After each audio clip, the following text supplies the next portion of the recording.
I have a lot of thoughts about the finale. It's complicated, but it's not bad. Definitely not bad. I think I just need to process what I had seen for the past 8 weeks and what I just saw right now, and we're going to do that right now in today's episode. This is the final WandaVision episode review, episode 9. Full spoilers ahead. If you haven't seen the episode, come back, save this video, and watch it later. And also, if you haven't heard, I will be doing a special episode of my podcast, Marvel Mania, where we just talk about WandaVision. It won't be coming out next week, it'll be coming out in a couple weeks. But in that video, and it's going to be an hour long or so, just the normal length of a podcast episode, we're going to be talking all things WandaVision. What happened in the episode, what it means for the future of the MCU, what it means for Phase 4, theories, reviews, all that sort of stuff. Sometime in the near future, I will be posting a separate video asking you guys for your questions, comments, and thoughts on the show, so please just, if you have something that you'd like read aloud on the podcast, whether it be a question or a theory or a review, then I'll be posting that video. Keep your eyes out for that. But without further ado, let's talk about WandaVision Episode 9. Oh, and also new footage. Yes, because I am paranoid. I usually don't like watching any kind of footage that is released from the marketing team other than the official trailers. So basically ever since I think The Winter Soldier, I've been just watching the official trailers, not TV spots, not mid-season trailers in this case, just the big promotional material like Super Bowl spots and all that sort of stuff.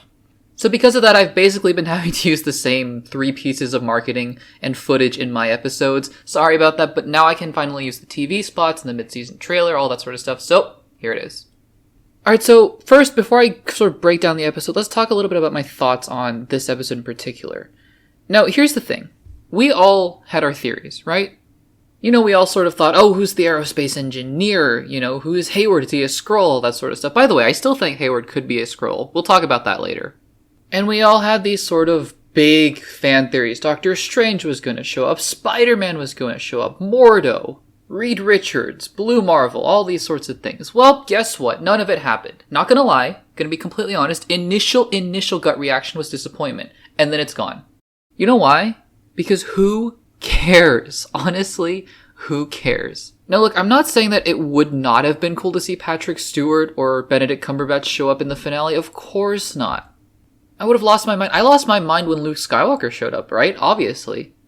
But here's the thing.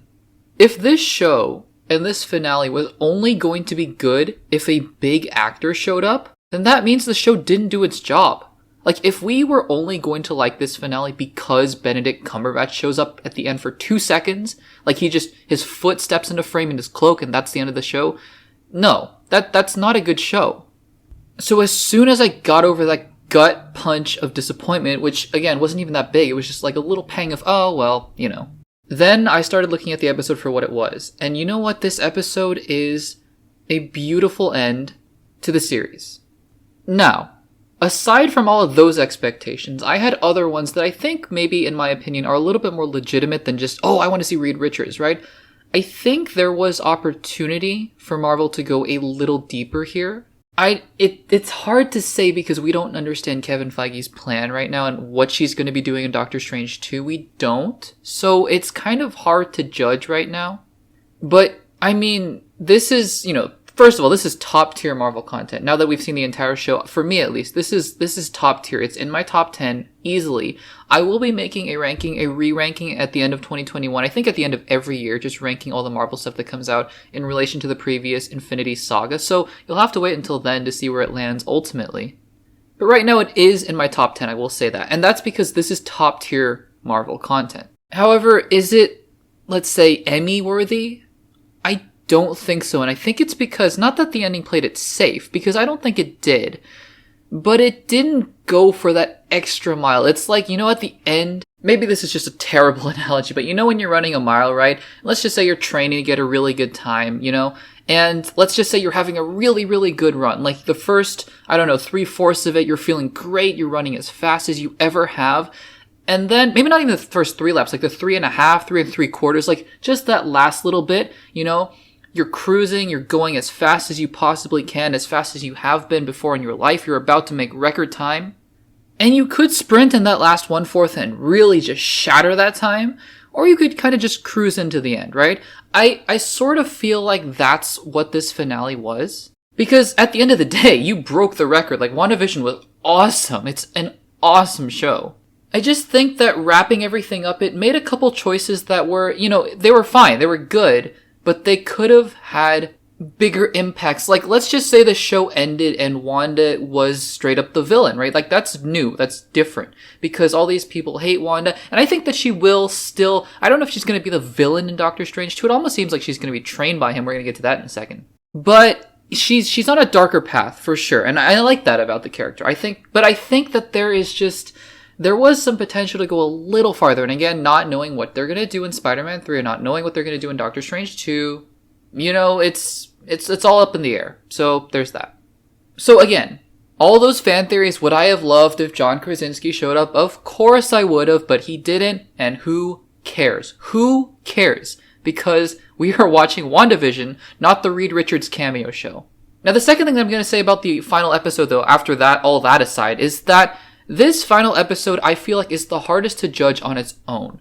Because each episode really felt like, obviously, right, with the nature of the way that this show works, each episode felt like its own episode. Obviously, you had the 50s, 60s, 70s, 80s, you had a flashback episode, you had, the filling in episode with Darcy, Jimmy, and Monica. This episode felt like the tying up episode, like tying up all the loose ends from 1 through 8. And that's totally good. Like, this episode had to do that. But because it did that, episode 9 of WandaVision acts more as the cap, like the bottle cap of the bottle, rather than just, its own separate little mini episode. So that's sort of why I think when I finished watching this episode, I felt a lot of emotion, actually. And I think I really liked a lot of this episode. I just can't quite put my finger on why I don't feel quite the same as I did in the previous episodes. And I think the reason is because it's not really its own episode. It's just the ending to the series. And that's totally great. That's fine. That's what it had to be. So enough rambling. Let's get on to the breakdown of the episode. We're going to break down everything and go through what I thought about it. Now, I sort of suspected we were going to be picking up right after the end of episode 8, and sure enough we were. And that's part of the reason that I've been mentioning before of why this sort of didn't feel like its own episode, because it's picking up right at the end of the last episode. And right away the action starts. We get White Vision just coming out and destroying things, and then regular Vision or Westview Vision comes back. It's all crazy. And kind of going back to this being the finale, you know what this sort of reminded me of? It sort of reminded me of Harry Potter and the Deathly Hallows Part 2.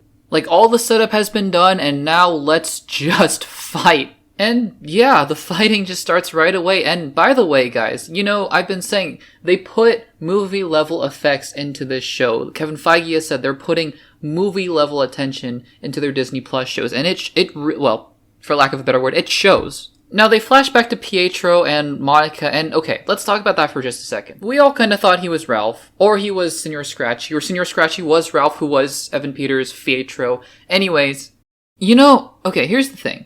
I'm not disappointed by the fact that Evan Peters is playing Ralph. And Ralph is a nobody. That's not my problem with that reveal. My problem is that they built it up for 9 episodes. So this is not a Reed Richards scenario where we're all like, oh, is Reed Richards showing up? And guys, there was 0 evidence that Reed Richards was showing up, but they built up Ralph for 9 episodes, and then they flippantly just have Monica go, oh, you're Ralph? And I was like, oh. It was a funny joke, right? And I laughed, but I was like, oh, well, okay, he's Ralph. So then we get to the battles, and it's really interesting what they did with Wanda and the townspeople. I think I like that a lot. I say I think because it was an interesting scene, and it was framed almost like a horror movie. I don't know, it felt like it had a different vibe to it than the rest of the show, and I think I liked that. I'm just trying to kind of connect the pieces here and, fit it into WandaVision, but it was a really good scene where they were all kind of snapping out of it, and Agatha was snapping them out of it, and they were going, hey, Wanda, let us go, like, you've trapped us in here. And then Hayward, our favorite MCU character, shows up, but we also get Monica Rambeau. And also the kids, and by the way, I liked how they were posing as a family, like The Incredibles. That was pretty funny, right? It can't have been a coincidence. The Incredibles was literally referenced in the show. Thought it was cute, thought it was cool. And I did love how Darcy rammed into Hayward with her truck. That was pretty good. So now Vision's off fighting White Vision, and they have this scene where they're talking to one another. And honestly, I actually really like this scene. It reminded me a lot of Doctor Strange, where you kind of expect them to just duke it out and fight, but Doctor Strange actually goes and tries to talk to Dormammu and bargain with him. I thought it was a very similar thing here. I loved, by the way, how they used the example of the ship of Theseus. I thought that was awesome. And yeah, so I guess the Westview Vision unlocks the memories of the White Vision and he kind of goes off and disappears. Okay. I have some mixed thoughts about this.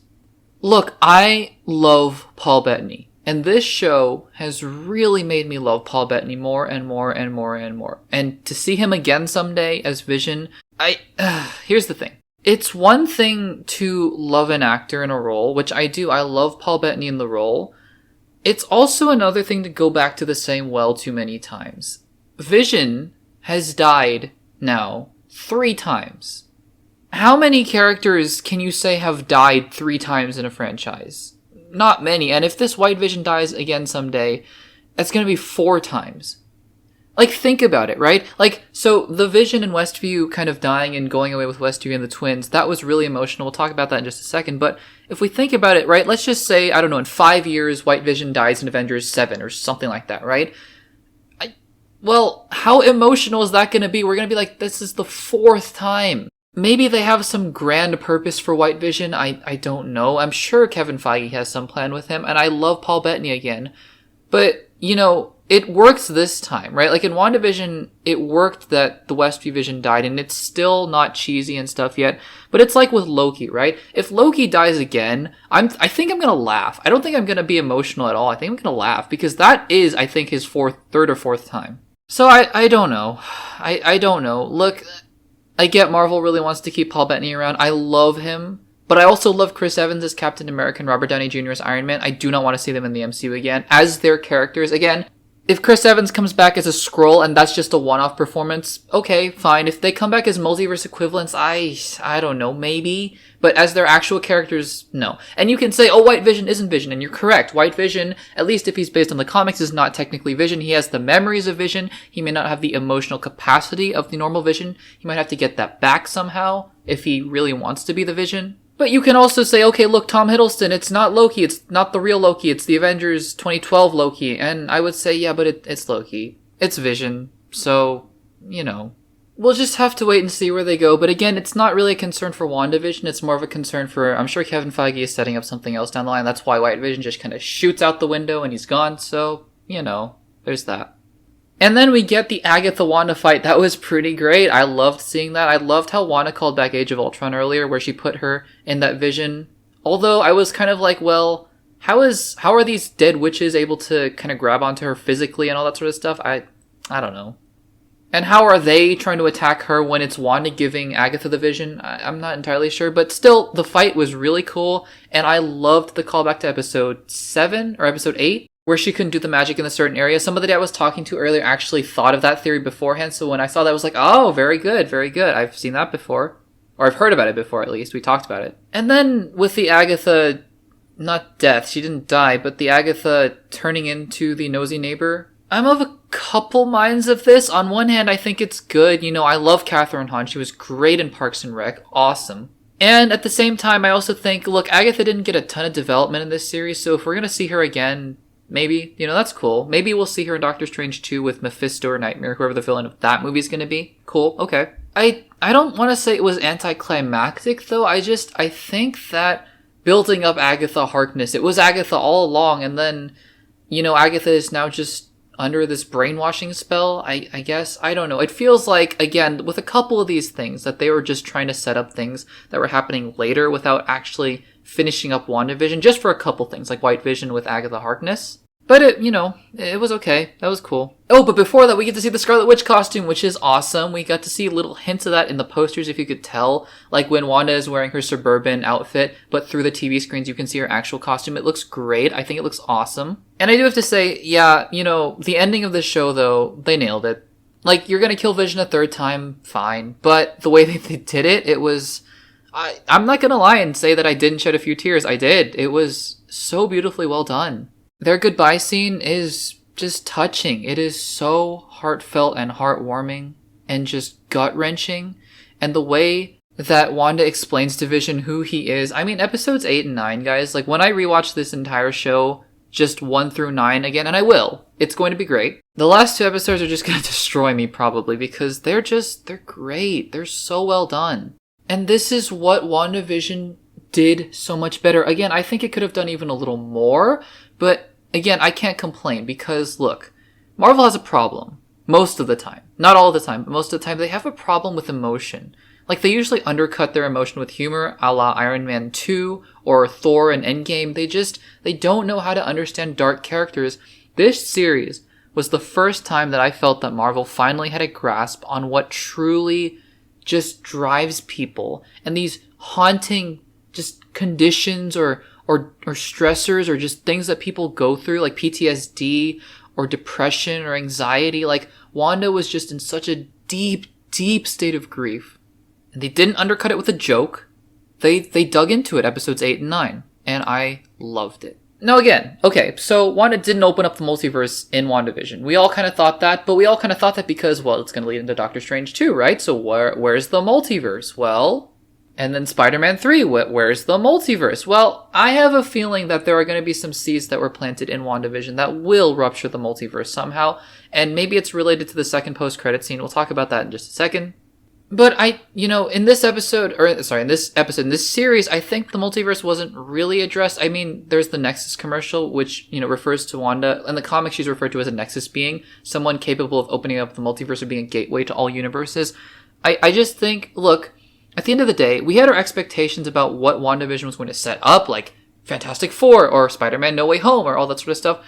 At the end of the day, guys, this show is WandaVision. Like, let's get away from that mentality of, this is all connected and it all has to lead into that. Let's just let these series be their own thing. And I think the more I think about it, the more I love that about WandaVision. I really do. It's its own thing from start to finish. It deals with Wanda's grief from beginning to end. Coming into this episode, I was sort of hoping, in a sense, that Wanda was going to be the villain because I thought, oh yeah, complexity of character and all that sort of stuff.